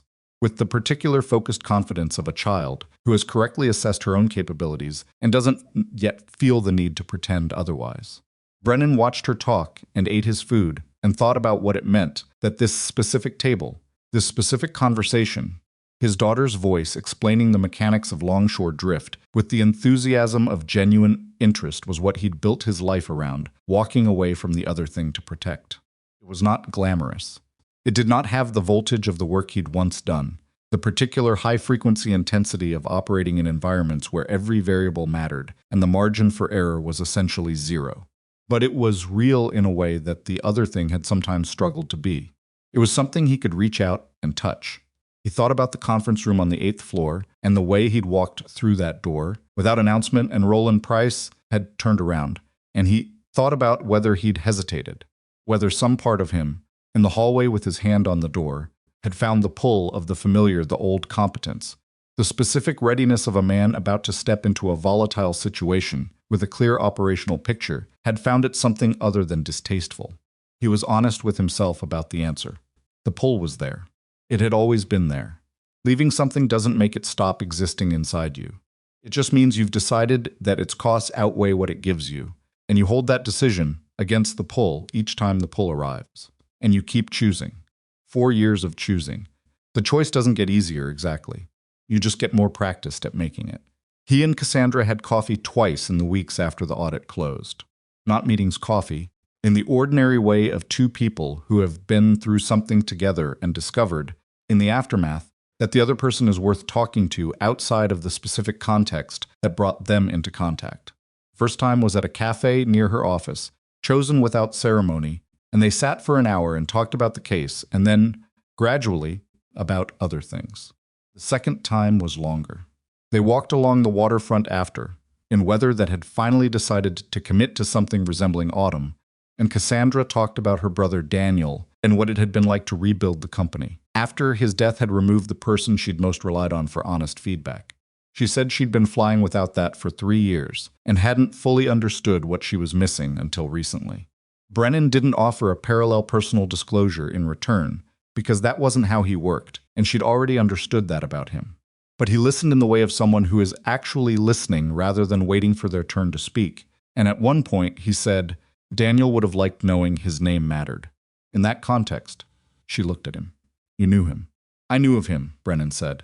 We overlapped once, briefly on a training exercise. He had good judgment and a bad habit of being right in meetings, which annoyed people. He paused. Good people usually do. She laughed. It was unexpected and genuine, and he was briefly startled by it, not because it was unusual, but because of the specific quality of it, the way it changed her face into something less managed and more actual. He filed this away in the part of himself that was paying attention to things he wasn't yet ready to name. Weeks after Roland's arrest, Cassandra made him the offer. They were in her office, late afternoon, the city going amber in the fall light behind her, and she put a proposal on the desk in front of him printed, not digital, which told him she'd thought about what kind of presentation would land differently with him. Picked it up and read it without comment. It was 3 pages. Precise, specific, detailed in the way of someone who has done the operational thinking before the meeting rather than improvising it in the room. What it proposed was a crisis response division within Wycliffe Dynamics. Not a security contractor in the conventional sense, not guards and cameras and access control, the standard corporate security architecture.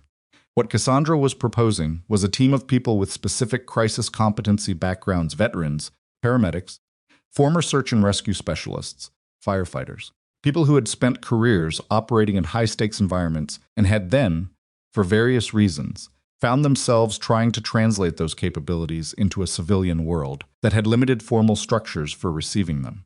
The division would operate as a genuine emergency response and crisis management consultancy, serving not just Wycliffe Dynamics but other organizations and, selectively, public sector clients. The work would be meaningful. The pay would be legitimate. The organizational structure would respect what these people were. Brennan would run it. He set the proposal down. He looked at the window for a moment and then looked back at her. This is real, he said, not a question. It's real, she said. I'm not a businessman, he said. I know. I have business people. I need someone who understands the operational side from the inside and can build a team that functions the way it needs to function. She paused. You built something inside 4 days here that my IT security team hadn't built in 6 years. That's not a business skill. That's something else. I want that inside the organization permanently, and I want you to build a structure around it that other people like you can work inside. He looked at the proposal again. He thought about his current job, the construction work, the honest physical labor of it, the way it left his mind quiet in the evenings, the way the income was sufficient and no more. He thought about the water heater he'd just replaced, and the debt he'd paid down, and the gap that opened every winter when the work slowed. He thought about Tessa's school tuition for next year, which she didn't know was a concern because he'd made certain she didn't know it was a concern. He thought about the conference room at 11:47 on a Wednesday night, about the particular feeling of moving through a building with a clear operational picture and a specific purpose, and about the honesty he'd practiced with himself at the dinner table while his daughter explained coastal erosion. I need to build the team my way, he said. Yes, she said. I won't hire for credentials. I'll hire for judgment. Agreed. And when I say someone's ready for a specific assignment, that's the call. Not a committee. Within reasonable organizational parameters, she said. Then, which I trust you to understand without me having to define them. He was quiet for a moment.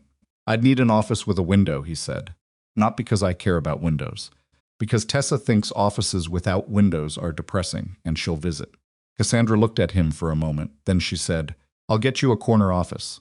He picked up the proposal and folded it once, carefully, and put it in his jacket pocket. I'll read it again tonight, he said. Give you an answer tomorrow. He gave her the answer that evening by text, which was characteristically unceremony. Yes, let's build it right. She read it sitting on her couch with her feet tucked under her and felt something settle in her chest that she couldn't immediately categorize, but recognized after a moment as the particular quiet that follows a long period of uncertainty. Not happiness, exactly something more structural than that. The sense of a foundation being placed where there had been open ground. The division took 4 months to build from the proposal to operational status. Brennan hired 11 people in that time. Each hire took longer than Cassandra's HR team preferred, because Brennan's process was not the standard interview architecture, not credentials review and behavioral questions and panel discussions. He met with people, He talked to them, sometimes for hours, about what they'd done and what it had cost them and what they were looking for in what came next. He asked hard questions without making them sound like tests. He turned away people with impressive resumes who gave him answers that sounded like they'd been prepared for an interviewer, and he hired a paramedic from Medford who'd left a promising emergency medicine path because of a breakdown he recovered from and was honest about, and a former Coast Guard rescue swimmer who was working as a forklift operator because nothing else she'd tried had felt like it used the part of her that needed using, and a veteran named Carver who'd done 3 tours and come back, carrying things that had taken him 2 years of work to set down enough to function well, and who was now the most methodical thinker on the team. Nobody on the team was perfect. That was the point. Brennan had worked with perfect on paper, and he knew what it concealed. What he was building was something different people who knew their own limits because they'd run into them and dealt with what they found there, and had come out the other side with the specific capability that only that kind of experience produces. Capacity to stay functional when the situation stops being manageable, which is in the end the only capacity that actually matters in a crisis. Diane Sutherland told Cassandra 4 months in that the new division was the most genuinely useful thing the company had acquired in the past decade. She said it with the characteristic directness that made her opinions worth having. Cassandra passed it along to Brennan. He said, "Tell her I said thank you." And then, "Tell her, the server room firmware still 2 versions behind and she should get that looked at." Diane, when informed, laughed for the first time in what Cassandra estimated was several months. Tessa adjusted to the change in her father's professional life with the adaptability of a child who has learned that the significant things are not usually the things that announce themselves loudly. She noticed that he was less tired in the evenings. She noticed that he talked about work differently, not with the contained, deflecting manner of someone keeping 2 versions of a day separate, but with the engaged specificity of someone whose work itself are more or less in the same room. She noticed that he sometimes came home later than the old job had required, but that when he came home, he was more fully present. She told him, on a Tuesday evening in February, 7 months after the café, You seem like you're doing something you're supposed to be doing." He looked at her across the kitchen table. "Yeah?" "Yeah." She went back to her homework. "Also, the new job has better hours than construction." So, he didn't respond to that, because there was nothing to add. What nobody had mapped, and nobody could have mapped, was how the space between Brennan and Cassandra changed in those months. It changed the way slow things change, not in events, but in accumulation. Coffee that became dinner. Conversations that started practical and didn't stay that way. The specific comfort of being around someone who doesn't require you to perform a version of yourself, because they've seen enough of the actual version to have stopped expecting the performance. Cassandra was 30 years old and had built a company and lost a brother and navigated a betrayal that had come from inside the structure she trusted most. And she was not, in the aftermath of all that, looking for anything she couldn't rely on. She was constitutionally unsuited to half measures in the significant areas of her life, which meant she noticed what she felt with the same precise attention she gave to everything else, and filed it clearly under its accurate name rather than the more comfortable approximation. What she felt was not gratitude. She'd been careful to disentangle that early, because she understood that gratitude and love can occupy the same emotional space and be mistaken for each other by people who haven't done the work of distinguishing them. What she felt was more specific and less comfortable than gratitude. It was the feeling of being genuinely known by someone who had no reason to tell you what you wanted to hear, and of finding that being known that way was something she'd needed without fully understanding she'd needed it. She told him none of this for a long time. She simply let it exist and watched what it did. Brennan was slower. He was slower because he'd been here before, not the same, not Cassandra specifically, but the specific risk of allowing someone to matter to him in a context that had the potential to take them away. His wife had not left. She had died, which is different, and the difference had taken him a long time to locate precisely, and longer still to accept. What he'd understood in the years since was that the risk is not the loss itself. The loss happens, or it doesn't, and you don't control it. The risk is choosing not to let people matter to you in order to avoid losing them, which means the loss happens before anything is taken. You do it to yourself. You call it protection, and you live inside it. And one day, your daughter looks at you across a dinner table and tells you that you seem like you're doing something you're supposed to be doing, And you understand that the thing she's actually telling you is that you've been living more fully lately, and you know that's true, and you know why. He told Cassandra about his wife one evening in March, on the waterfront where they'd walked before. Not the complete version, not the whole weight of it, but enough. He told her that her name was Miriam, and that she'd had the specific quality of being genuinely funny in the way that doesn't perform. The comedy that comes from how a person sees things, rather than from wanting to be seen as someone who sees things that way. He said that losing her had been the specific kind of loss that reorganizes you rather than merely diminishing you, and that for a long time he hadn't been able to tell the difference between being reorganized and being broken. Cassandra listened. She didn't say she was sorry, which he appreciated, because he'd heard it enough times that it had become noise rather than communication. Instead, she said, "What was she like with Tessa?" He thought about it. She would have been infuriated by her, he said, in the best way. Tessa would have argued with her constantly, and they would have loved each other terribly. Cassandra smiled at that. That sounds like Tessa. It does, he said, and then they walked in comfortable quiet for a while, which was its own kind of language. On a Saturday in early October 18 months, almost to the day, after the Tuesday morning at the Kettle and Crane, Cassandra, Brennan, and Tessa walked through the door of the cafe together. It was a different kind of morning than the one that had started everything. Dry, cool, the particular clean air brightness of an Oregon fall that made everything look considered. The chalkboard menu had a new item. The corner table was open. The same kind of quiet competence ran behind the counter, in the comfortable way of a place that has been itself long enough to stop working at it. Tessa slid into the booth by the window and immediately reached for the menu. Brennan and Cassandra sat across from her. "They have the French toast," Tessa said. Her voice was the voice of someone who has clocked this information and intends to act on it. "Get whatever you want," Brennan said. She looked up from the menu, just briefly, a look that was quick and not particularly dramatic, but that contained, in its brevity, the accumulated weight of every morning she'd read a menu carefully and made the practical choice rather than the one she wanted. And the recognition that this morning was different from those mornings in a way that had nothing to do with the menu. Then she looked back down. "The blueberry one," she said, and closed the menu they ordered. The coffee was good. Outside the window, Belhaven was going about its Saturday morning with the unhurried momentum of a city that had no idea it was the backdrop for anything significant, which was exactly right, because the significant things almost never announce themselves to the cities they happen in. Cassandra wrapped both hands around her cup and looked across the table at Brennan, who was looking out the window in the particular way of someone who isn't seeing the street but is present in some interior space she'd come to recognize. She said, "Can I ask you something?" He looked at her. "Sure, that morning," she said, "the first one. When those 3 men came in," she paused. She'd been turning this question over for 18 months, trying to find the version of it that was honest rather than neat. You had Tessa right there. She was 10 feet away. You could have put her behind that pillar and kept both of you down and let it happen, and walked out afterward, and it would have been enough. Nobody would have faulted you for that. He waited for the question. "Why didn't you?" she said. He was quiet for a moment. He looked at Tessa, who was watching a pigeon outside the window, with the detached, evaluative interest of a person deciding whether the pigeon's life choices were defensible. Then he looked back at Cassandra. Because she was watching, he said. Cassandra held that. Not just that morning, he said. She's always watching.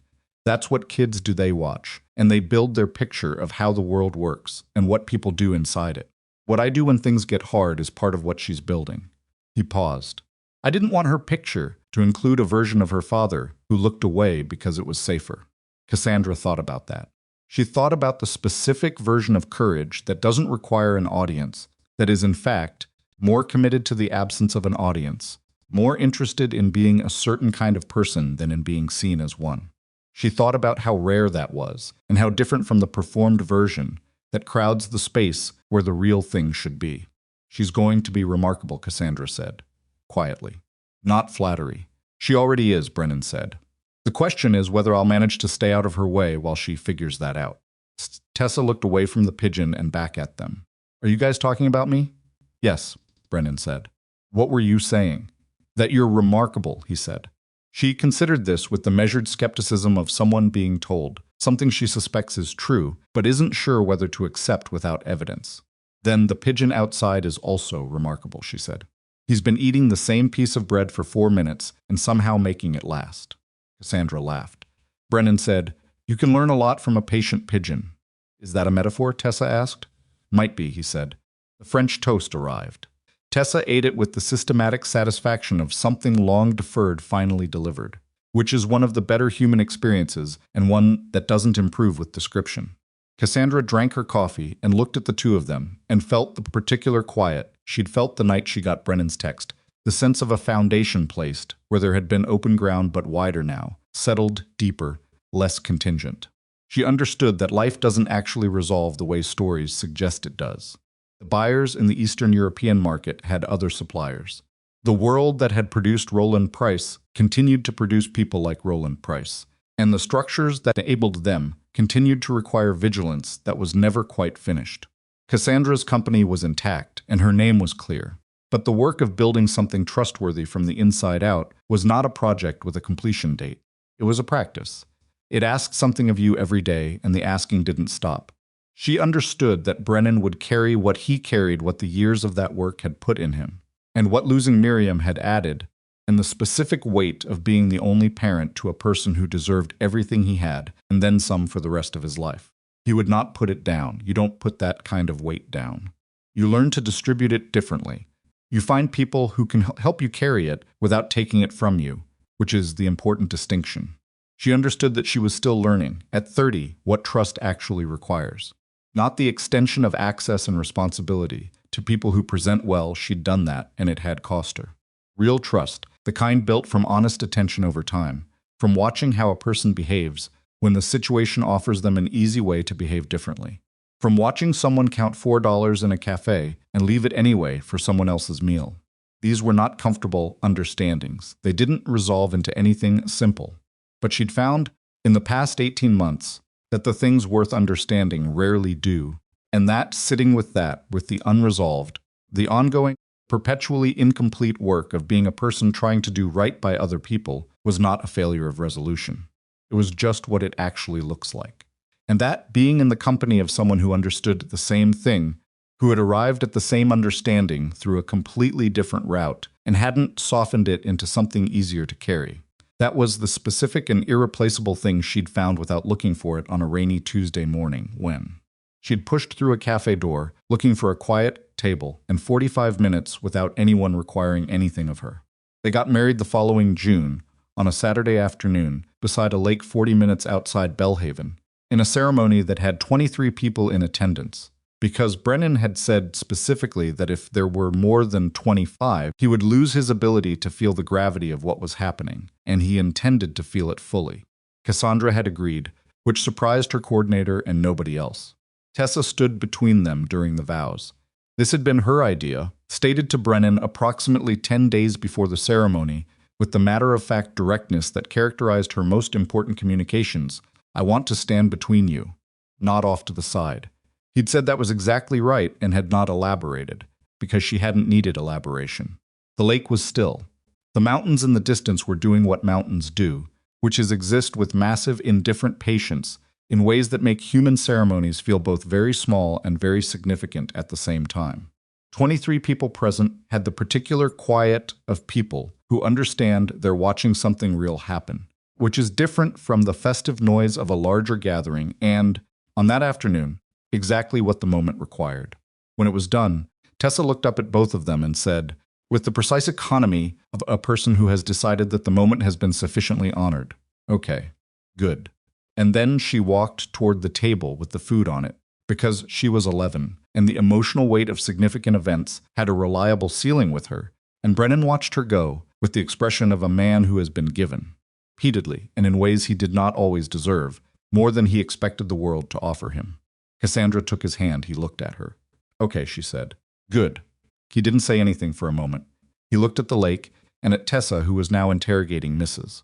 Adelic about whether the small sandwiches had mustard in them, and at the 23 people who had come to be present for something they understood mattered, and at the mountains doing their patient, indifferent work in the background. "Yeah," he said finally. "Good.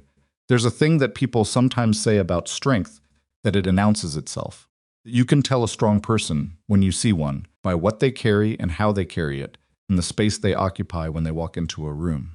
There is some truth in this, and also a significant error in it, because the most consequential kind of strength is the kind that doesn't announce itself at all. The kind that sits in a cafe on a rainy Tuesday with cold coffee and $4 and a daughter who wants French toast and keeps its own counsel and watches the room, and when something is required of it, does not hesitate and does not perform, and afterward does not explain. The world misses this kind of person constantly. We walk past them in laundromats and hardware stores and bus stops. We see the jacket and the tired eyes and the careful arithmetic of a life being managed on the margins. And we construct our understanding of what kind of person they are, and we are wrong. Routinely and specifically wrong, in the way that Cassandra was wrong on a Tuesday morning, before she was corrected. What we're missing when we miss them is not just a person. It's an understanding of what strength is actually for. Not for spectacle, not for the room's attention or the camera or the record, for the people behind the pillar, for the ones watching. For the version of the world your children are building in their minds while they think you're not aware of them looking. Brennan Voss never went back to what he'd been. He didn't need to. The man he'd become, the one who fixed cabinet hinges and made dinner and answered his neighbor's texts at 11:17 at night and ran a division of quiet, imperfect, capable people who'd been through things and come back from them. That man was sufficient. More than sufficient. That man was what the other man had always been trying to become, when the other man had time to think about something besides the next mission. He went home every evening. That was the whole of it, and also everything.